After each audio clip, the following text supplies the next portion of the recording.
Our journey begins on a night when even the sky seemed to be weeping and only the ink of despair was spread across the earth. This is the story of Noor, the girl who was born in the darkness and raised within the shadows. Her name meant light, yet there was not a single drop of light in her life. She was the daughter of a village where a woman's voice was consumed by the fire of the hearth and nothing more, a village where the morning sun rose only for the men and for the women. The same old fear there.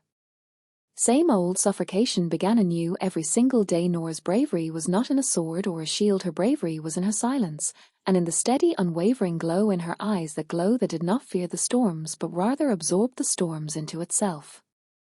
Noor's father was a clerk, a moonshee for a cruel landlord who recorded their family's blood in every ledger. Every day a new debt, every evening a new dread, her father's helplessness and her mother's terror. These two things were the sustenance of Noor's childhood. In her dreams too, there was always the faint sound of chains. She never laughed openly, she never spoke loudly. Her life was a suppressed sigh that only echoed inside her. The poverty in the village was a curse, and to be a girl was their greatest punishment of that curse. Every day she watched how her mother and thousands of women like her lived like a shadow. They existed, but they had no will, no desire of their own. Noor knew that the paper of her fate had already been written, and there was no room for any joy on it. All around her was a deep ocean of silence, and she was a small boat drowning in that sea. She was in the middle of the ocean where there was no hope for anyone's help, but she decided to change the writing of her fate. The day she first saw her mother weep quietly, that day she realized that crying was not the solution. The quiet, steady power was the real answer.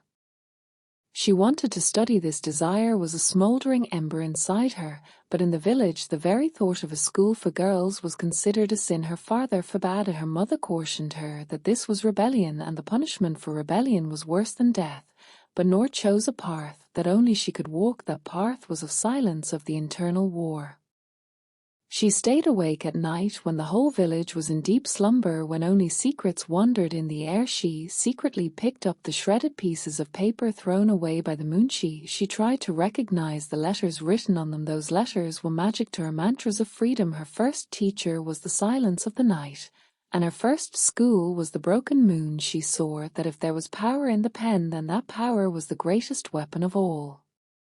She did not put a full stop on the paper, she did not put a comma, because there was no such thing as a pause or an end in her life. She was just moving forward, a flow like a river that is only searching for the sea. During the day she worked in the fields like a shadow. No one knew about her silent struggle. She stayed immersed in the sun and sweat from morning till evening, but the light of the letters kept burning in her soul. Every day she learned a new word, and every new word made her resolve. She knew that the power of the world belonged only to those who could read and write, and until a woman remained deprived of this power, she would always live in the same suffocation. Her silence was no longer a weakness, it was preparation, a deep breath before a major attack.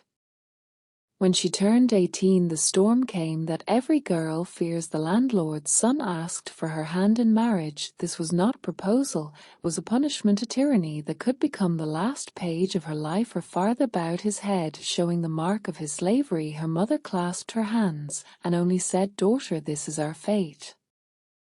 But Noor this time did not break her silence. She chose to use silence itself as her strength. She stood before the landlord. She did not scream, she did not plead, she only spoke with her eyes. There was a fire in her eyes that forced the landlord's son to back away. This was not the power of words, it was the wave of determination that erupted for the first time. There was the voice of truth in her silence. The letters she had learned at night were in her eyes. Her unwavering presence shook the entire court.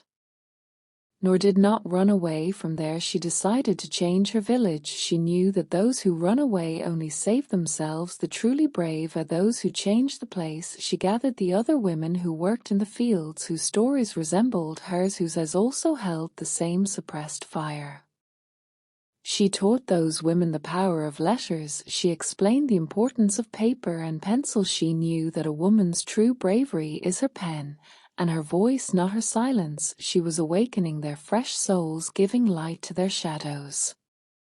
She started her school under a tree where there were no walls, no captivity. First one woman came, then the whole village started watching the woman who became a shadow and silently changed the direction of her fate. Her story spread like light in every heart. Noor did not just teach them to read, she taught those women to fight for their rights. She taught them to ask the right questions, not to fear the answer to tyranny, but to pick up the pen. This is the true story of Noor, who became the symbol of quiet strength, who proved that bravery is a feeling that breaks chains.